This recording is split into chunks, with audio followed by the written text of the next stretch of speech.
Hello friends, എയ്സിൻ്റെ മറ്റൊരു വീഡിയോയിലേക്ക് സ്വാഗതം. അപ്പോൾ നമ്മൾ CSEBയുടെ ക്വസ്റ്റ്യൻ പേപ്പർ സെഷൻ, മാത്സിൻ്റെ ക്വസ്റ്റ്യൻ പേപ്പർ സെഷൻ തുടങ്ങിയിരിക്കുകയാണ് അല്ലേ. അപ്പോൾ അതിൻ്റെ മറ്റൊരു വീഡിയോ ആണ് നമ്മൾ ചെയ്യാൻ പോകുന്നത്. അപ്പോൾ പ്രീവിയസ് ക്വസ്റ്റ്യൻസ് ആണ് നോക്കുന്നത്. അടുപ്പിച്ചിപ്പോൾ ഒരുപാട് എക്സാംസ് വന്നുകൊണ്ടിരിക്കുകയാണ്. നമുക്ക് എല്ലാ എക്സാംസിലും മാത്സ് എങ്ങനെ കൃത്യമായും വ്യക്തമായും ഷോർട്ട് കട്ടായും ചെയ്യാന്നുള്ളതാണ് നമ്മൾ നോക്കാൻ പോകുന്നത്. അപ്പോൾ നമുക്ക് ഫസ്റ്റ് ക്വസ്റ്റ്യനിലേക്ക് കയറാം അല്ലേ, സമയം കളയുന്നില്ല. നമുക്ക് ക്വസ്റ്റ്യൻസിലേക്ക് കയറാം. അപ്പോൾ find the ratio in which rice at ₹12 a kilogram be mixed with rice at ₹8 a kilogram to produce a mixture worth ₹9 a kilogram. ഇത്രേ ഉള്ളൂ. 12 രൂപയുടെ അരിയും 8 രൂപയുടെ അരിയും ചേർത്ത് 9 രൂപയ്ക്ക് ഒരു കടയിൽ 12 രൂപയുടെ അരിയുണ്ട്, 8 രൂപയുടെ അരിയുമുണ്ട്. ഇത് രണ്ടും കൂടി ചേർത്ത് നമുക്ക് 9 രൂപയ്ക്ക് വിൽക്കണമെങ്കിൽ അവ ചേർക്കേണ്ട അംശബന്ധം റേഷ്യോ എന്തെന്നാണ് ചോദ്യം. അപ്പോൾ ഇത് അറ്റൻഡ് ചെയ്യല്ലേ? ഇത് നമുക്ക് അറ്റൻഡ് ചെയ്യാൻ ആദ്യം ഇതിൽ മിക്സ്ചർ ആൻഡ് അലിഗേഷൻ, അതായത് റേഷ്യോ ആൻഡ് പ്രൊപ്പോർഷൻ്റെ മറ്റൊരു സബ് ടോപ്പിക്കായ മിക്സ്ചർ ആൻഡ് അലിഗേഷൻ എന്നുള്ള സംഭവം കൂടി അറിയണം. സംഭവം വലിയ പരിപാടി എന്നല്ല, ഒന്ന് അറിഞ്ഞു വെച്ചാൽ മതി. എന്താണെന്ന് ചോദിച്ചാൽ ഇതാണ്, നമ്മുടെ കയ്യിലുള്ള സംഭവങ്ങൾ രണ്ടും ചേർത്ത് പുതിയൊരു മിക്സിലേക്ക് എത്തിക്കണം. അതിന് നമ്മൾ എന്ത് ചെയ്യണം എന്ന് പറഞ്ഞാൽ ഇത്രയേ ഉള്ളൂ. ആദ്യം ഈ തന്ന നമ്മുടെ കയ്യിലുള്ള അരികളുടെ വിലയെടുക്കുക. എത്രയാണ്? 12ഉം 8ഉം അത് ചേർത്ത്. ഇപ്പോൾ 2 രൂപ 2 വിലയുള്ള അരിയാണുള്ളതല്ലേ. 12 രൂപയുടെയും 8 രൂപയുടെയും അരിയാണുള്ളത്. ഇത് രണ്ടും കൂടി ചേർത്ത് നമുക്ക് എത്ര രൂപയ്ക്ക് വിൽക്കണമോ അത് സെൻറ്ററിൽ കൊടുക്കുക. ഇവിടെ നോക്കട്ടെ, ഞാൻ എഴുതി സ്റ്റൈൽ നോക്കണം. 12 എഴുതി, 8 എഴുതി, കിട്ടേണ്ടത് സെൻറ്ററിൽ. നേരെ ഒന്നുമില്ല, ഇവിടെ നിന്ന് ഇങ്ങോട്ട് കുറയ്ക്കുക. ക്രോസ് ആയിട്ടാണ് കുറയ്ക്കേണ്ടത്, നേരെ ശ്രദ്ധിക്കണം. ഇവിടെ നിന്ന് ഇങ്ങോട്ട് കുറയ്ക്കുക, എത്ര കിട്ടും? 1. ഇവിടെ നിന്ന് അങ്ങോട്ടും കുറയ്ക്കുക, എത്ര കിട്ടി? 3. എന്ത് നോടാ ഇവിടെ ചെയ്യേണ്ടത്? ഇവിടെ നിന്ന് ഇങ്ങോട്ട് കുറച്ച് ഇവിടെ എഴുതണം, നേരെ ശ്രദ്ധിക്കണം. ഇവിടെ നിന്ന് കുറച്ച് അവിടെ എഴുതരുത്, റേഷ്യോ മാറിയാൽ പണിയാവും. അപ്പോൾ 8-ന്ന് 9 കുറച്ചാൽ ഇവിടെ 1 കിട്ടും. 12-ന്ന് 9 പോയാൽ ഇവിടെ 3 കിട്ടും. എൻ്റെ ആൻസർ ഇത്. വെട്ടിച്ചുരുക്കാനുണ്ടെങ്കിൽ വെട്ടിച്ചുരുക്കാൻ ഇല്ലാത്തതുകൊണ്ട് ഒരേ ഒരു ആൻസർ, ഒന്നും നോക്കാനില്ല. 1:3. 1:3. ഓക്കെ, സെറ്റ് അല്ലേ? ഇത്രയുള്ള മിക്സർ ആൻഡ് അലിഗേഷൻ എന്ന് പറഞ്ഞാൽ ഇപ്പം നമ്മുടെ കയ്യിലുള്ള വാല്യൂസ് ഏതാണുള്ളത് അതിന് കിട്ടേണ്ട വാല്യൂസ് സെൻറ്ററിൽ കൊടുത്ത് ക്രോസ് ആയിട്ട് മൈനസ് ചെയ്യും. ഇപ്പോൾ ഒരു എക്സാമ്പിൾ ഒന്നും കൂടി പറയണേ. ഒരു കടയിൽ ഒരു 55 രൂപയുടെ അരിയുമുണ്ട്, ആ കടയിൽ തന്നെ 68 രൂപയുടെ അരിയുണ്ട്. എനിക്കിത് രണ്ടും കൂടി മിക്സ് ചെയ്തിട്ട് 65 രൂപയ്ക്ക് വിൽക്കാൻ സാധിക്കണമെങ്കിൽ എത്ര റേഷ്യോയിൽ വിൽക്കണമെന്ന് ചോദ്യം വന്നു. അപ്പോൾ ചെയ്യേണ്ടത് ഇത്രേ ഉള്ളൂ. നമ്മുടെ കയ്യിലുള്ള 2 അരികളുടെ വില കൊടുക്കുക, കിട്ടേണ്ട സെൻറ്ററിൽ കൊടുക്കുക, ഇവിടെ നിന്ന് അങ്ങോട്ടും കുറയ്ക്കുക, ഇവിടെ നിന്ന് അങ്ങോട്ട് കുറച്ച് ഇവിടെ എഴുതുക, ഇവിടെ നിന്ന് ഇങ്ങോട്ട് കുറച്ച് ഇങ്ങോട്ട് എഴുതുക. 68-ന്ന് 65 പോയാൽ 3. 55-ന്ന് 65 പോയാൽ ശ്രദ്ധിക്കണം, നെഗറ്റീവ് തോട്ട്സേ ഇല്ല, ഇവിടെ ഉള്ളി പോസിറ്റീവ് ആൻസർ എടുക്കാൻ പാടുള്ളൂ. 55-ന്ന് 65 കുറച്ചാലും വലുതെന്ന് ചെറുത് കുറച്ച് എഴുതുക. 3:10 കിട്ടി. ഇതിന് വെട്ടിച്ചുരുക്കാൻ പറ്റില്ല. അപ്പോൾ ഇതിൻ്റെ ആൻസർ 3:10. ഓക്കെ, സെറ്റല്ലേ? അപ്പോൾ നെക്സ്റ്റ് ക്വസ്റ്റ്യനിലേക്ക് കയറില്ലേ? ഓക്കെ, നെക്സ്റ്റ് ക്വസ്റ്റ്യൻ ഇത്രയുള്ള. In an examination 40% of students failed in English and 53% in maths. അതായത് 40% പേര് ഇംഗ്ലീഷിൽ തോറ്റു, 53% പേർ മാത്സിലും തോറ്റു.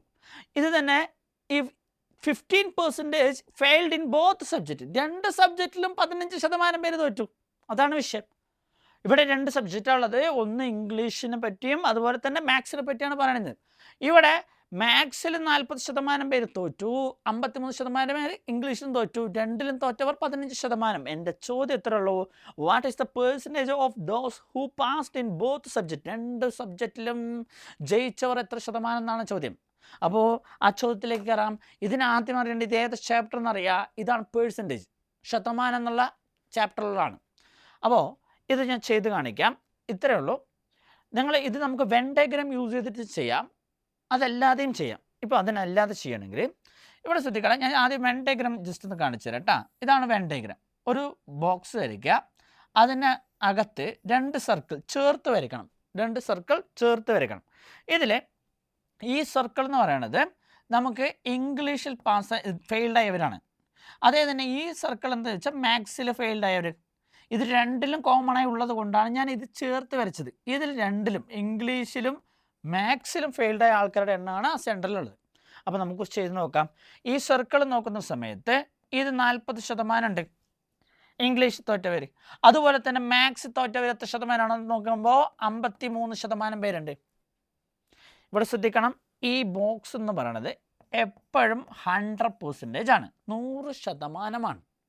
അതിൽ ഫെയിൽഡായ ആൾക്കാരുടെ കാര്യമാണ് ഞാൻ പറയുന്നത്. അപ്പോൾ ഈ സർക്കിൾ എന്താണെന്ന് വെച്ചാൽ ഫെയിൽഡായവരാണെങ്കിൽ ഈ പുറത്തുള്ളവരൊക്കെ പാസ്സായവരായിരിക്കും. അത് മൈൻഡ് വേണം. മൊത്തം എന്ത് സംഭവം പറഞ്ഞാലും ശരി 100%. അതിൽ ഇത് മൊത്തം 100%. അതിൽ ഫെയിൽഡായവരിനെ ഞാൻ പ്രതിനിധീകരിച്ചിട്ടാണ് ഈ 2 സർക്കിൾ വെച്ചിരിക്കുന്നത്. അത് നോക്കുകയാണെങ്കിൽ ഇവിടെ 40%, ഇവിടെ 53%. രണ്ടിലും തോറ്റവ 15%. ഈ 15%-ന് ഒരു പ്രത്യേകതയില്ലേ?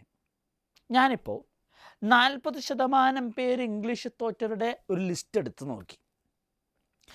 53% പേർ തോറ്റ മാത്സിൻ്റെ ലിസ്റ്റ് എടുത്ത് നോക്കി. ഈ രണ്ടിലും കോമൺ ആയിട്ടൊരു നെയിം ഉണ്ടാവില്ലേ? അവരല്ലേ ഈ 15% എന്ന് പറയണത്, അല്ലേ? അപ്പോൾ അവരെ 40%-ത്തിലും അവരുണ്ട്, അതേപോലെ തന്നെ 53%-ത്തിലും അവരുണ്ട്. അപ്പോൾ അവർ 2 വട്ടം വന്നത് കൊണ്ട് ഇത്രയുള്ള ഈ 40ഉം 53ഉം കൂടി കൂട്ടിയപ്പോൾ 93% പേര് കിട്ടി ഫെയിൽഡായവർ. പക്ഷെ ഇതിലൊരു പ്രത്യേകതയുണ്ട്. എന്താണ്? ആ 15% പേരുടെ പേര് ഈ ലിസ്റ്റിൽ ഈ 40-ലുണ്ട്, 53-ലുണ്ട്. അതുകൊണ്ട് ഒരു വട്ടം ഞാൻ കുറയ്ക്കുന്നു 15%-ത്തെ. എനിക്ക് കുറയ്ക്കുന്ന സമയത്ത് കിട്ടുവാടാ 78% പേര്. ശരിക്കും ഫെയിൽഡായത് 93 അല്ല, 78% പേര്. അപ്പോൾ ഞാൻ പറഞ്ഞു എന്ത് സംഭവവും 100%. അങ്ങനെയാണെങ്കിൽ 78% പേര് ഫെയിലായിട്ടുണ്ടെങ്കിൽ പുറത്ത് പാസ്സായവർ എത്ര ശതമാനം ഉണ്ടാവും അതറിയാൻ 100 - 78. എൻ്റെ ഒരേ ഒരു ആൻസർ 22%. കഴിഞ്ഞു ഇല്ലേ? ഓപ്ഷനില്ലേ? Option B 22%. ഇതൊന്ന് നോട്ട് ചെയ്ത് വെക്കുക, വെൻ ഡയഗ്രം മോഡൽ. ഓക്കെ, ഇത് അങ്ങനെയാണെങ്കിൽ ഇതല്ലാതെ നമുക്ക് എങ്ങനെ ചെയ്യാമെന്ന് കൂടി നോക്കാം. ഒന്നുമില്ല, നിങ്ങൾ ചെയ്യേണ്ടത് ഈ തന്ന ശതമാനങ്ങൾ തമ്മിൽ ആഡ് ചെയ്യുക. കാരണം തോറ്റവരുടെ ലിസ്റ്റ് എടുക്കുകയാണ് ഞാൻ. 40% പേര് ഇംഗ്ലീഷിൽ തോറ്റു, 53% പേര് മാത്സിൽ തോറ്റു. ഇതാണ് ഫെയിൽഡായവർ. ഇത് രണ്ടും കൂടി കൂട്ടിയാൽ കിട്ടുന്നത് എന്താണോ അതിന് രണ്ടിലും പൊതുവായ ശതമാനത്തെ കുറയ്ക്കുക. രണ്ടിലും പൊതുവായ ശതമാനത്തെ കുറയ്ക്കുക. അതെന്തുകൊണ്ടാണെന്ന് ചോദിച്ചാൽ ഞാൻ നേരത്തെ പറഞ്ഞിട്ടുണ്ടായിരുന്നു 40%-ത്തിലും 15% പേരുണ്ട്, അതുപോലെ തന്നെ 53%-ത്തിലും 15% പേരുണ്ട്. അപ്പോൾ അവർ 2 പേര് അവർ അതിലും ഇതിലും വന്നു. അപ്പോൾ മൊത്തം ഫെയിൽഡ് അവർ എത്രയെന്ന് ചോദിക്കുമ്പോൾ അവർക്ക് ഒരു വട്ടമല്ലേ കൈവക്കാൻ പറ്റുള്ളൂ. അപ്പോൾ ഇത് കുറയ്ക്കുമ്പോൾ എനിക്ക് കിട്ടി 78%. എനിക്ക് കിട്ടിയതിൽ ആൻസർ ആയില്ല, ഓപ്ഷനിൽ ഇതിലില്ല, ഭാഗ്യമുണ്ട്, ചിലപ്പോൾ ഓപ്ഷനിലുണ്ടാവും. അപ്പോൾ ബാക്കി ഇവിടെ ശ്രദ്ധിക്കേണ്ട കാര്യം, ഇവിടെ നോക്കേണ്ട കാര്യം, നമ്മളെ മൊത്തം പാസ്സായവർ എത്ര ചോദിച്ചാൽ 100 - 78. ഒരിൻ്റെ ആൻസർ ഒരേ ഒരു ആൻസർ, ഒന്നും നോക്കാനില്ല, 22%. ഒന്നുമില്ല, രണ്ടും നമ്മൾ ആഡ് ചെയ്തു, പൊതുവായത് കുറച്ചു, കിട്ടിയ ഉത്തരം എന്താണോ അതിനെ 100 കൊണ്ട് മൈനസ് ചെയ്തു, 100-ൽ നിന്ന് മൈനസ് ചെയ്തു. എൻ്റെ ആൻസർ 22%. ഓക്കെ അല്ലേ? നെക്സ്റ്റ് ക്വസ്റ്റ്യനിലേക്ക് പോവാം. ഓക്കെ ഓക്കെ ഇതാ ഇഫ് F = 27. എടാ നമ്മൾ ശ്രദ്ധിക്കേണ്ട കാര്യം, മറ്റുള്ള എക്സാം പോലെയല്ല നമ്മുടെ CSEB എക്സാം. ഇപ്പോൾ അടുത്ത കാലത്ത് നടന്ന എക്സാമിൽ ഇപ്പോൾ സിലബസ് മാറ്റിയ ശേഷവും കോഡിങ് ആൻഡ് ഡീകോഡിങ് എന്നുള്ള ചാപ്റ്റർ ഒരു വിട്ടിട്ടേ ഇല്ല. 1, 2, 3 ചോദ്യങ്ങൾ ഇപ്പോഴും വരുന്നുണ്ട്. അപ്പോൾ ഇതിൽ കോഡിങ് ആൻഡ് ഡീകോഡിങ്ങിൽ വന്നൊരു ചോദ്യമാണിത്. If F = 27, D = 8, then H + J = dash എന്ന് ചോദിച്ചിരിക്കണം. ഈ വീഡിയോ കാണുമ്പോൾ തന്നെ നിങ്ങൾ ആദ്യം ചെയ്യേണ്ടത് ഒന്ന് ജസ്റ്റ് പോസ് ചെയ്തിട്ട് ഇതൊന്ന് ചെയ്ത് നോക്കണം, എന്നിട്ട് ബാക്കി വീഡിയോ കാണുക കേട്ടോ. Okay, next. അപ്പോൾ ഞാൻ നോക്കാം. എഫിനെ 27 എന്ന് എഴുതാമെങ്കിൽ എന്നാണ് പറഞ്ഞിരിക്കുന്നത്. അപ്പോൾ എഫിൻ്റെ വാല്യൂ എന്ന് പറയുന്നത് 6ആണ്. ഈ 6നെ എന്തോ രീതിക്ക് 27 ആക്കണം. അത് ഏത് രീതിക്ക് ആക്കാം?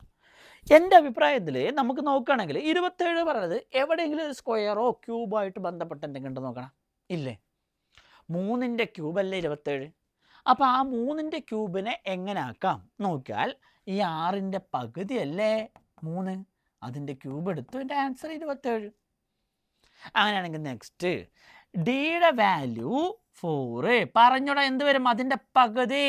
1 നോക്കാനല്ല, 2. അതിൻ്റെ ക്യൂബ് ഒന്നും നോക്കാനല്ല 8. എൻ്റെ ആൻസർ 8. പക്ക സെറ്റാണ്. അങ്ങനെയാണെങ്കിൽ ഇവരുടെ ചോദ്യം എച്ച് പ്ലസ് ജെ എന്താണെന്നാണ് ചോദ്യം. എച്ചിൻ്റെ വാല്യൂ എത്രയാണ്? 8. ജെയുടെ വാല്യൂ 10. ഇവിടെ ശ്രദ്ധിക്കണം, ഇപ്പം നമുക്ക് 8ഉം 10ഉം കൂടി കൂട്ടിയാൽ 18 എന്ന് കിട്ടും. 18ൻ്റെ പകുതി 9. 9ൻ്റെ ക്യൂബ് 729 നോക്കിയാൽ ഓപ്ഷനിലില്ല. അപ്പോൾ ഇവിടെ ശ്രദ്ധിക്കേണ്ട കാര്യം, ഇവയുടെ വാല്യൂ സെപ്പറേറ്റ് എടുക്കണം, എന്നിട്ട് ആഡ് ചെയ്യണം. ഇപ്പോൾ 8ൻ്റെ പകുതി 4, ഇതിൻ്റെ പകുതി 5. ഇപ്പോൾ നോക്കണം, അപ്പോൾ ഈ 4ൻ്റെ ക്യൂബ് പ്ലസ് 5ൻ്റെ ക്യൂബായിട്ടാണ് എടുക്കേണ്ടത്. കാരണം 729 എടുത്താൽ തെറ്റാണ്. കാരണം അത് രണ്ടും കൂടി ചേർത്ത് കൂട്ടി ബൈ 2 ചെയ്ത് അതിൻ്റെ ക്യൂബല്ല. ഇവിടെ ശ്രദ്ധിക്കണം, 4ൻ്റെ ക്യൂബ് 64, 5ൻ്റെ ക്യൂബ് 125. എൻ്റെ ആൻസർ വരുന്ന സമയത്ത് ഒന്നും നോക്കാനില്ല. 125 64 പറയുമ്പോൾ 189. ഒരേ ഒരു ആൻസർ ഇതാ, option B. Option B. Okay, സെറ്റല്ലേ? അപ്പോൾ ഇവിടെ ശ്രദ്ധിക്കേണ്ട കാര്യം, അത് നമ്മൾ ആഡ് ചെയ്തിട്ട് പകുതി എടുത്തിട്ട് ക്യൂബ് എടുക്കരുത്, അത് സെപ്പറേറ്റ് വില. കാരണം എച്ചിനൊരു വാല്യൂ ഉണ്ട്, ആ വാല്യൂ ആണ് ഈ 4ൻ്റെ ക്യൂബായ 64. ജെക്കൊരു വാല്യൂ ഉണ്ട്, അതെന്താണെന്ന് വെച്ചാൽ അതിൻ്റെ പകുതിയായ 5ൻ്റെ ക്യൂബ്. അപ്പോൾ ഇവിടെ ശ്രദ്ധിക്കുക. ഓക്കെ, നെക്സ്റ്റ് ക്വസ്റ്റ്യനിലേക്ക് അറിയല്ലേ? നെക്സ്റ്റ് ക്വസ്റ്റ്യൻ പോരട്ടെ. The ratio between two numbers is 2:3. If each number is increased by 4, the ratio becomes 3:4. Find the smallest number. ചെറിയ നമ്പർ ഏതെന്നാണ് ചോദിച്ചിരിക്കുന്നത്. ഇത് നമുക്ക് നോക്കണമെങ്കിൽ റേഷ്യൻ പ്രൊപ്പോർഷനിൽ വരാറുള്ളതാണ്. ഇതേപോലെ തന്നെ ഏജസിലുണ്ട്. ഇതേ ക്വസ്റ്റ്യൻ ഞാൻ ഏജസിൽ പറയട്ടെ, ഇവിടെ ശ്രദ്ധിച്ചോട്ടാ. ഇപ്പോൾ ഒരു 2 വ്യക്തികളുടെ വയസ്സിൻ്റെ അംശബന്ധം 2:3. 4 വർഷം കഴിഞ്ഞപ്പോൾ, ഇൻക്രീസ്ഡ് ബൈ 4 എന്ന് പറഞ്ഞപ്പോൾ 4 വർഷം കഴിഞ്ഞപ്പോൾ അവരുടെ വയസ്സിൻ്റെ അംശബന്ധം 3:4 എങ്കിൽ ചെറിയ വ്യക്തിയുടെ, പ്രായം കുറഞ്ഞ വ്യക്തിയുടെ വയസ്സ് എത്രയാണെന്ന് ചോദിക്കും. ഇതേ സംഭവം തന്നെയാണ് അതിൽ. അപ്പോൾ ഇതിനെല്ലാം കൂടെ ഒറ്റ മെത്തേഡ്. ഇവിടെ ശ്രദ്ധിക്കുക, ഇവിടെ നമുക്ക് എക്സ് ഇട്ട് ചെയ്യാം അല്ലേ? എക്സ് ഇട്ട് ചെയ്യുന്ന സമയത്ത് 2x എന്ന് വരും, അവിടെ 3x എന്ന് വരും. ആ 2x ഡിവൈഡഡ് ബൈ 3x എന്ന് എഴുതാം. കാരണം നമുക്ക് പറയുന്ന സമയത്ത് A:B എന്ന് പറഞ്ഞാൽ അതിന് നമുക്ക് A/B എന്ന് എഴുതാം. അങ്ങനെയാണെങ്കിൽ ഇങ്ങനെ എഴുതിക്കൂടെ? ഇനി ഇതിൻ്റെ കൂടെ 4 കൂട്ടി, ഇതിൻ്റെ കൂടെ 4 കൂട്ടി, ഇപ്പോൾ പുതിയ റേഷ്യോ കിട്ടി, അതാണ് 3/4. ഇത് ജസ്റ്റ് ക്രോസ് മൾട്ടിപ്ലൈ ചെയ്ത് എക്സ് കണ്ടുപിടിച്ച് ഇടാം. പക്ഷെ അതിനേക്കാൾ സിമ്പിളായിട്ട്, ഇതിനേക്കാൾ ഹൈ മോഡലുണ്ട്, പക്ഷേ ഈ മോഡലിനുള്ള ഞാൻ ഐഡിയ പറഞ്ഞുതരാണ്. ഇവിടെ ശ്രദ്ധിച്ചാൽ അത് നമ്മൾ ചെയ്യേണ്ട കാര്യം, ഇവിടെ മനസ്സിലാക്കേണ്ട കാര്യം, അവരുടെ അംശബന്ധം 2:3 ആയിരുന്നു. അവരുടെ അംശബന്ധം 2:3 ആയിരുന്നു. ആ 2:3 ഉണ്ടായിരുന്ന അംശബന്ധം 3:4 അംശബന്ധം എന്ന് പറഞ്ഞാൽ യഥാർത്ഥ വിലയാണോ? അല്ല, പൊതുവായ ഘടകം കൊണ്ട്, പൊതു ഫാക്ടർ കൊണ്ട് അല്ലേ, കോമൺ ഫാക്ടർ കൊണ്ട് വെട്ടിച്ചെറുതാക്കുന്നതിനാണ് അംശബന്ധം എന്ന് പറയുന്നത്. അതായത് ഇതിൻ്റെ വാല്യൂ ഇപ്പോൾ 20 30 ആണെങ്കിൽ അതിന് 10 കൊണ്ട് വെട്ടുമ്പോൾ ഇത് കിട്ടി. അപ്പോൾ ഏതോ ഒരു സംഖ്യ കൊണ്ട് വെട്ടിച്ചുരുക്കണം, എന്നാലാണ് ഈ അംശബന്ധത്തിലേക്ക് മാറുള്ളൂ. അവർ പറഞ്ഞ പോയിന്റ് അനുസരിച്ച് 2:3 ആയിരുന്ന ആ സംഖ്യകളുടെ അംശബന്ധം 3:4. അതെന്തുകൊണ്ടായി? 4 കൂട്ടിയപ്പോഴായി. എന്തുകൊണ്ടായടാ? 4 കൂട്ടിയപ്പോഴായി. അതായത് പ്രസൻറ്റ് റേഷ്യോ 2:3, 4 കൂട്ടിയപ്പോൾ, 4 കൂട്ടി എന്നറിയാൻ വേണ്ടി ഞാൻ ഈ സൈഡ് എഴുതുന്നു കേട്ടോ, ഒരു വരെ ഇട്ടു. ഈ സൈഡ് പ്രസൻറ്റ് റേഷ്യോ എഴുതി. ഇവിടെ നമ്മുടെ 4 കൂട്ടിയപ്പോൾ 3:4. 2 പോയി 3 ആയി. ആ 2 പോയി 3 ആവാൻ എത്ര റേഷ്യോ കൂടി? 1 റേഷ്യോ കൂടി. ഇതേപോലെ തന്നെ 3 പോയി 4 ആവാൻ എത്ര റേഷ്യോ കൂടി? 1 റേഷ്യോ കൂടി. ആ കൂടാൻ എത്ര സംഖ്യ ഞാൻ ആഡ് ചെയ്തു? ആ കൂടാൻ 1 റേഷ്യോ കൂടാൻ, 2 പോയി 3 ആവാൻ, അതായത് 1 റേഷ്യോ കൂടാൻ ഞാൻ ഏത് നമ്പർ ആഡ് ചെയ്തു? 4 കൂട്ടിയപ്പോഴാണ് ആയത്. അപ്പോൾ 1 റേഷ്യോ കൂടാൻ 4 അല്ലേ? 1 റേഷ്യോ കൂടാൻ 4 അല്ലേ? 1 റേഷ്യോ 4 കിട്ടി. ഇവിടെ നോക്കണം, 2 ഉണ്ടായിരുന്ന റേഷ്യോ 3 ആവാൻ നമുക്ക്, അതായത് 1 റേഷ്യോ കൂടാൻ 4 കൂട്ടേണ്ട വന്നു. 3 ഉണ്ടായിരുന്ന റേഷ്യോ 4 ആവാൻ ഈ സൈഡും 1 റേഷ്യോ കൂടി, അതിനും നമുക്ക് 4 കൂട്ടേണ്ടത്. അപ്പോൾ 1 റേഷ്യോ 4 ആണ്. എൻ്റെ ചോദ്യം, ദ സ്മോളസ്റ്റ് നമ്പർ, ഈ നമ്മുടെ പ്രസൻറ്റ്, എപ്പോഴും ഒരു സംഖ്യയെ പറ്റി പറയുമ്പോൾ പ്രസൻറ്റ് മാത്രമേ പറയാറുള്ളൂ അല്ലേ? അപ്പോൾ ഈ തന്നിരിക്കുന്ന റേഷ്യോയിൽ പ്രസൻറ്റ് നമ്പർ അതിലേതാ? 2. ഇതല്ലേ സ്മോളസ്റ്റ്? സ്മോൾ 2 ആണോ 3 ആണോ? ഏറ്റവും ചെറുത് 2. അപ്പോൾ 2 റേഷ്യോ എന്ന് പറയുമ്പോൾ 1 റേഷ്യോ 4 ആണെങ്കിൽ 2 റേഷ്യോ 2/4. എൻ്റെ ആൻസർ ഒരേ ഒരു ആൻസർ 8. ഒരേ ഒരു ആൻസർ 8. കിട്ടിയില്ലേ? ഓക്കെ അല്ലേ? ഇവിടെ നോക്കടാ, ഒന്നുകൂടി ഞാൻ കാണിച്ചു തരാം. ശ്രദ്ധിക്കുക. ഇത്രേ ഉള്ളൂ. ഇതിലടാ 2:3 ഉണ്ടായിരുന്ന റേഷ്യോ 3:4 അതായത് ഈ ഭാഗത്ത് ഒരു റേഷ്യോ കൂടി, ഈ ഭാഗത്ത് ഒരു റേഷ്യോ കൂടി. ഇത് കൂടാൻ എത്ര ഞാൻ കൂട്ടേണ്ട വന്നു? 4. അപ്പോൾ ഒരു റേഷ്യോ ആണ് 4. അങ്ങനെയാണെങ്കിൽ നമുക്ക് സ്മോളസ്റ്റ് നമ്പർ പറയുന്നത് 2 റേഷ്യോ ആണ്. അങ്ങനെ 2/4. എൻ്റെ ആൻസർ ഒരേ ഒരു പോലെ 8. ഏതാണ്? Option A, 8. ഞാൻ നിങ്ങൾക്കൊരു ചോദ്യം ഇപ്പോൾ തരാം, നിങ്ങൾ ഉത്തരം കമൻറ്റ് ചെയ്യുക. ഇത്രയേ ഉള്ളൂ. ഞാൻ 2 സംഖ്യകളുടെ അംശബന്ധം തരണം. 5:7. 5:7. ഈ സംഖ്യകളുടെ കൂടെ 8 കൂട്ടിയപ്പോൾ, അംശബന്ധം 7:9 7:9 എങ്കിൽ ഇതിൽ ചെറിയ സംഖ്യ ഏത്? ഇതാണ് പ്രസൻറ്റ് റേഷ്യോ. ഇത് ഞാൻ 8 കൂട്ടിയപ്പോഴാണ് ഈ റേഷ്യോ 7:9 ആയത്. എങ്കിൽ എൻ്റെ ചോദ്യം ഇത്രയേ ഉള്ളൂ. ഇവിടെ നോക്കണേ, ഇവിടെ 2 കൂടി, ഇവിടെ 2 കൂടിയിട്ട് 2 റേഷ്യോ കൂടിയുണ്ട്. അതിനെത്രയാണ്? 8 കൂട്ടി. എൻ്റെ ചോദ്യം ഇത്രയേ ഉള്ളൂ. ഇതിൽ സ്മോളസ്റ്റ് നമ്പർ ഏത്? എല്ലാ ട്രിക്കും ടെക്നിക്കും ഞാൻ പറഞ്ഞു കഴിഞ്ഞു. ഇത് നിങ്ങൾ ചെയ്താൽ മാത്രം മതി. കമൻറ്റ് ഇടുക. അപ്പോൾ നെക്സ്റ്റ് ക്വസ്റ്റ്യനിലേക്ക് കയറാം അല്ലേ? ക്വസ്റ്റ്യൻ ഇതാണ്. 39% can repair a road in 12 days, working 5 hours per day. In how many days will 30% working 6 hours per day complete the work? Work and ടൈമത്തെ ക്വസ്റ്റ്യൻ ആണ്. ഏറ്റവും കോമൺ ആയി ഏറ്റവും കൂടുതൽ മെജോറിറ്റി വന്നിട്ടുള്ള ഒരു ക്വസ്റ്റ്യൻ. ഇതിന് ഒരു ഇക്വേഷൻ ഉണ്ട്. ആ ഇക്വേഷൻ പഠിച്ചു വെച്ചിരിക്കുന്നതാണ് ഏറ്റവും ബെസ്റ്റ്. എന്താണെന്ന് ചോദിച്ചാൽ ഇത്രയാണ്. വർക്ക് ആൻഡ് ടൈമിൽ ഏറ്റവും ഫേമസ് ആയിട്ടുള്ള ഇക്വേഷൻ ഇത്രേ ഉള്ളൂ. M1D1 = M2D2. M1D1 = M2D2. M1 എന്ന് പറയുമ്പോൾ ആദ്യം കാണുന്ന ആൾക്കാരുടെ എണ്ണമാണ് M1. D1 എന്ന് പറയുമ്പോൾ ആദ്യം കാണുന്ന ദിവസം, ആദ്യത്തെ ദിവസം. അടുത്തത് രണ്ടാമത്തെ ആൾക്കാരുടെ എണ്ണം, രണ്ടാമത്തെ ദിവസം. ഇത്രയേ ഉള്ളൂ. അപ്പോൾ ഇത് തന്നിട്ടുണ്ടെങ്കിൽ ഇത് സബ്സ്റ്റിറ്റ്യൂട്ട് കൊടുത്തു കഴിഞ്ഞാൽ പരിപാടി കഴിഞ്ഞു. ബിക്കോസ് എന്താ കാര്യം ചോദിച്ചാൽ 2 വർക്കും ഈക്വലാണ്. അതുകൊണ്ടാണ് ഈക്വൽ ചിഹ്നം ഇട്ടിരിക്കുന്നത് കേട്ടോ. ഇതിൽ ചിലപ്പോൾ M1 D1 അതിൽ എത്ര മണിക്കൂർ എന്ന് കൂടി തരും. അപ്പോൾ H1 കൊടുക്കുക. Hours = M2 D2 H2. അവർ വന്നാൽ മണിക്കൂർ വന്നാൽ അതുകൂടി കൊടുക്കുക. സപ്പോസ് ഇതിൽ വർക്ക് പറഞ്ഞൊരു സാധനം കൂടി തരും. എക്സാമ്പിൾ, ഇപ്പോൾ 10 കളിപ്പാട്ടം ഉണ്ടാക്കുന്നു, ഇല്ലെങ്കിൽ 20 പാന ഉണ്ടാക്കുന്നു, എങ്ങനെയെന്ന രീതിക്ക് തരും. അപ്പോൾ അവിടെ വർക്ക് കൂടിയുണ്ട്. വർക്ക് വരുമ്പോൾ ഇക്വേഷൻ ഒന്ന് ശ്രദ്ധിക്കണം. M1 D1 H1 ഉണ്ടെങ്കിൽ കൊടുക്കാം. ഇല്ലെങ്കിൽ വർക്കാണെങ്കിൽ വർക്ക് ഒരിക്കലും ഗുണിക്കല്ല വേണ്ട, /1 W1 ആണ് വേണ്ടത്. = M2 D2 / work 2. ദയവായി പറയണേ, ഇവിടെ ഒരിക്കലും വർക്ക് 1 കൊടുക്കരുത്. വർക്ക് 1 അങ്ങോട്ടാണ് പോവുക.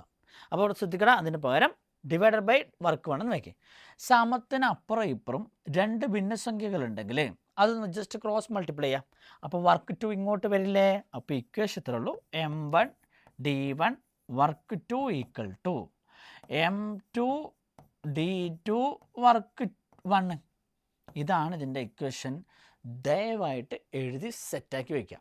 ഓക്കെ. ഇപ്പോൾ നമുക്ക് ഈ ചോദ്യം ചെയ്യാൻ ഇക്വേഷൻ എഴുതി വെക്കണം. M1 D1 W2 = M2 D2 W1. ഇവിടെ ശ്രദ്ധിക്കേണ്ട കാര്യം, ഇവിടെ നമുക്ക് വർക്കിനെ പറ്റി ഒന്നും തന്നെ പറഞ്ഞിട്ടില്ല. ഇവിടെ തന്നിരിക്കുന്ന കാര്യങ്ങൾ ഇത്ര ആൾക്കാർ ഇത്ര ദിവസം കൊണ്ട് ഇത്ര മണിക്കൂർ വെച്ച് ജോലി ചെയ്ത് ഒരു വർക്ക് ചെയ്യുന്നു. ആ വർക്ക് എത്ര ദിവസം കൊണ്ട് ചെയ്യുന്നുള്ള ചോദ്യമാണ് വന്നിരിക്കുന്നത്. അപ്പോൾ ഇത് ചെയ്യാൻ നമുക്കിതിലാകെ ഈ ഒരു ഇക്വേഷൻ മതി. ഒറ്റ ഇക്വേഷനുള്ളൂ. ഇതെടുത്ത് ചെയ്യാം. അപ്പോൾ അത് ചെയ്യാൻ ഇത്രയേ ഉള്ളൂ. M1 D1 H1 = M2 D2 H2 എഴുതി ഇതിൽ സബ്സ്റ്റിറ്റ്യൂട്ട് ചെയ്യുക. സബ്സ്റ്റിറ്റ്യൂട്ട് ചെയ്യുന്ന സമയത്ത് M1 എത്രടാ? 39 പേര്. എത്ര ദിവസം കൊണ്ട്? 12 ദിവസം കൊണ്ട്. ഒരു ദിവസം എത്ര മണിക്കൂർ വെച്ച് പണിയുണ്ട്? 5 മണിക്കൂർ വെച്ച്. = അതേ വർക്ക് തന്നെയാണ് അവരും ചെയ്യുന്നത്. അവരെത്ര? 30 പേരുണ്ട്. എത്ര മണിക്കൂർ വെച്ച്? 6 മണിക്കൂർ വെച്ച്. പക്ഷേ എത്ര ദിവസം കൊണ്ടെന്നുള്ളതാണ് ചോദ്യം. D2. ഇതിലേതെങ്കിലും ഒന്ന് മിസ്സായിരിക്കും. ആ മിസ്സായ സംഭവത്തിനെ കണ്ടെത്താം. അത് കണ്ടെത്താൻ D2നെ ഞാൻ ഇവിടെ നിർത്തി. D2 കണ്ടെത്താൻ എടാ ഏറ്റവും കൂടുതൽ നമ്പറുള്ള ഭാഗത്തേക്ക് കുറവുള്ളവനെ കൊണ്ടുപോവാ. ഏറ്റവും കൂടുതൽ നമ്പർ എവിടെയാണ്? ഇവിടെ 3 നമ്പേഴ്സ് ഉണ്ട്, ഇവിടെ 2 ഉള്ളൂ, അവരെ അങ്ങോട്ട് കൊണ്ടുപോവാ.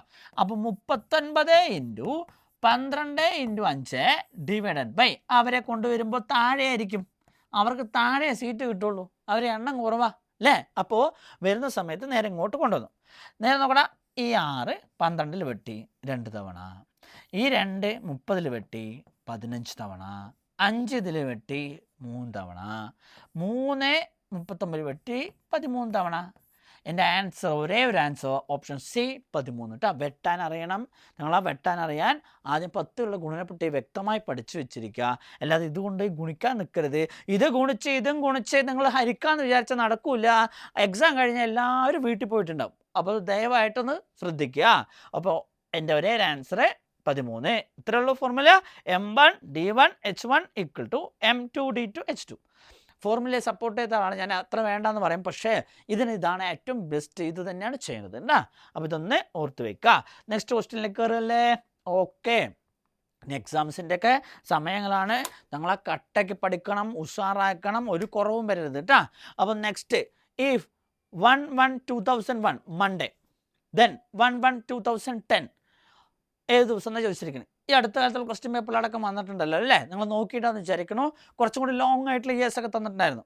എന്ത് ഇയർ എന്നാലും ശരി, നമുക്ക് വിഷയമാക്കേ വേണ്ട, ചെയ്യാനുള്ള ഒറ്റ സ്റ്റെപ്പ് ഞാൻ പറയണേ. ഇതിന് മുമ്പായിട്ട് ഞാൻ ഒന്നും കൂടി പറയണേ. എടാ, സാധാരണ വർഷവും അതിവർഷവും, അതായത് നോർമൽ ഇയറും ലീപ്പ് ഇയർ ആണുള്ളത്. നോർമൽ ഇയറിൽ എത്ര ദിവസം ഉണ്ടാവും? 365 ദിവസങ്ങളുണ്ടാവും. അതേ അതിവർഷത്തിൽ 366 ദിവസങ്ങളുണ്ടാവും. ആ എക്സ്ട്രാ വരുന്ന ദിവസം എപ്പോഴാണ്? ഫെബ്രുവരി 29. നോർമലി ഫെബ്രുവരി 29, അതായത് 28 ഉള്ളൂ. പക്ഷേ ഒരു ദിവസം ലീപ്പ് ഇയറിൽ ഒരു ദിവസം എക്സ്ട്രാ വരും. അതെപ്പോഴാണ്? ഫെബ്രുവരി 29.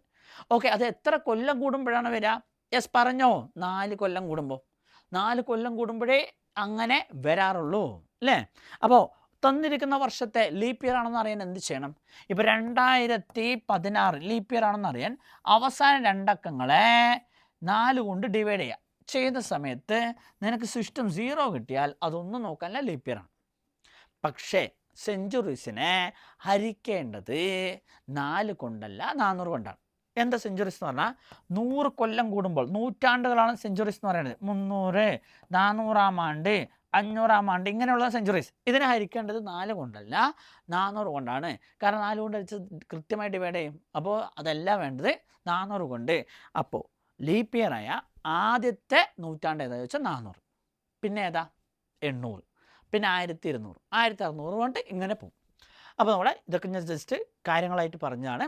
ഇനി ഈ ക്വസ്റ്റ്യൻ ചെയ്യാനുള്ള മെത്തേഡ് ഇത്രയുള്ള 1/1/2001 മൺഡേ ആണെങ്കിൽ 1/1/2010 ഏതെന്ന് ചോദിച്ചിരിക്കും. ഇവിടെ നിങ്ങൾക്ക് ഒരു പോയിന്റ് ഞാൻ പറയണേ. ഒരു സാധാരണ വർഷം, ഇപ്പോൾ എക്സാമ്പിൾ 2007, ഒരു സാധാരണ വർഷം തുടങ്ങുന്നത് ഇപ്പം മൺഡേ ആണെന്ന് ഇരിക്കട്ടെ. ഇതൊരു സാധാരണ വർഷമാണ്. തുടങ്ങുന്ന മൺഡേ ആണെങ്കിൽ അത് അവസാനിക്കുന്ന ദിവസം ഒന്നും നോക്കാനില്ല, അതും ഒരു മൺഡേ ആയിരിക്കും. ഒരു മൺഡേ ആയിരിക്കും സാധാരണ വർഷം.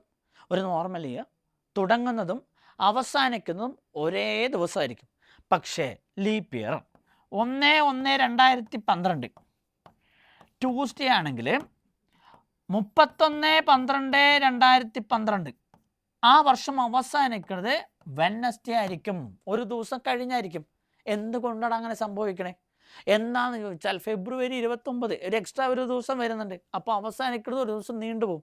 അപ്പോൾ ഇത് ചൊവ്വാഴ്ച തുടങ്ങിയാൽ അവസാനിക്കുന്നത് ബുധനാഴ്ച ആയിരിക്കും. അപ്പോൾ അങ്ങനെയാണെങ്കിൽ ഒന്നും കൂടി ചോദിക്കണം.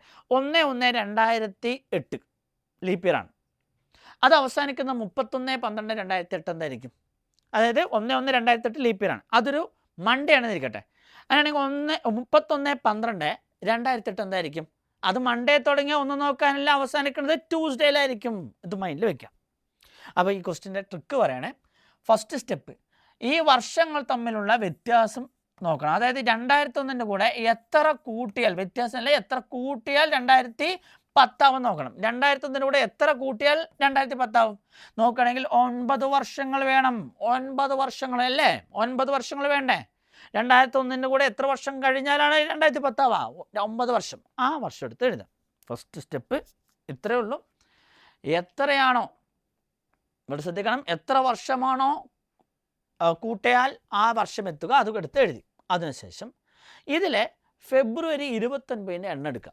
അതായത് ഉദ്ദേശിക്കുന്നത് നമ്പർ ഓഫ് ലീപ്പ് ഇയേഴ്സ് തന്നെയാണ്. പക്ഷേ ചില ട്വിസ്റ്റുകൾ വരും. ഈ 2012 പകരം അല്ല 10 പകരം 2012 ആണെന്നിരിക്കട്ടെ. 2012 ലീപ്പ് ഇയർ ആണ്. അവിടെ ഫെബ്രുവരി 29 വരുന്നുണ്ടോ? ഇല്ല, അവിടെ ട്വിസ്റ്റാവും. അപ്പോൾ അതുകൊണ്ട് ഞാൻ പറയണേ, ലീപ്പ് ഇയർ വർഷത്തെ നോക്കുന്നേക്കാളെ ആ വർഷത്തിൽ ഫെബ്രുവരി 29 ഉണ്ടോ എന്ന് കൂടി നോക്കണം. 2001 കഴിഞ്ഞ് 2010 വരെ ഉള്ള ലീപ്പ് ഇയേഴ്സ് ഏതൊക്കെയാണ്? 2004 അതിലൊരു ഫെബ്രുവരി 29 ഉണ്ട്. 2008 ഒരു ഫെബ്രുവരി 29 ഉണ്ട്. പിന്നെ ഉണ്ടോ? ഇല്ല. പിന്നെ അത് കഴിഞ്ഞ് 2012 അപ്പോൾ ഇവിടെയുള്ള ഫെബ്രുവരി 29 എണ്ണം 2. ഒന്നിലൂടെ ഇത് തമ്മിൽ ആഡ് ചെയ്യാം. 9 2 11. 9 2 11. ആ കിട്ടിയ ഉത്തരത്തെ ഒന്നുമില്ല 7 കൊണ്ടായിരിക്കാം. അതായത് കലണ്ടർ എന്ന ചാപ്റ്ററിൽ എപ്പോഴും നമ്മൾ അവസാനത്തെ സ്റ്റെപ്പ് എന്ന് പറയുന്നത് ആ കിട്ടിയ ദിവസത്തെ ആഴ്ചകളാക്കി ബാക്കി വരുന്ന സിസ്റ്റം, അതായത് ആഴ്ചകളാക്കാൻ പറ്റാതെ വരുന്ന ദിവസമാണ് ഓഡ് ഡേയ്സ്, അതെടുക്കണം. അതിനെന്ത് ചെയ്യണം പറഞ്ഞാൽ കിട്ടിയ ദിവസമായ 11 7 കൊണ്ട് ഹരിക്കുമ്പോൾ കിട്ടുന്ന സിസ്റ്റമാണ് എടുക്കേണ്ടത്. എത്ര കിട്ടിയ സിസ്റ്റം? 4. ഒന്നുകൂടി സ്റ്റെപ്പ് പറയണേ. 2001 കൂടെ എത്ര കൂട്ടിയാൽ 2010 വരും നോക്കി. ആ 9 വർഷങ്ങൾ അതിലെത്ര ഫെബ്രുവരി 29 ഉണ്ടെന്ന് നോക്കി. 2 ഡിവൈഡഡ് ബൈ കിട്ടിയ ഉത്തരം, അതിനെ അതിനെ കൂട്ടിക്കഴിഞ്ഞ് കിട്ടിയ ഉത്തരമായ 11 നമ്മൾ 7 കൊണ്ട് ഹരിച്ചു. കിട്ടിയ സിസ്റ്റം എടുത്തു. എത്രയാണ്? 4. എന്ത് സിസ്റ്റം കിട്ടിയാലും ശരി ആ തുടക്കം നിന്ന മൺഡേൻ്റെ കൂടെ കൂട്ടുക.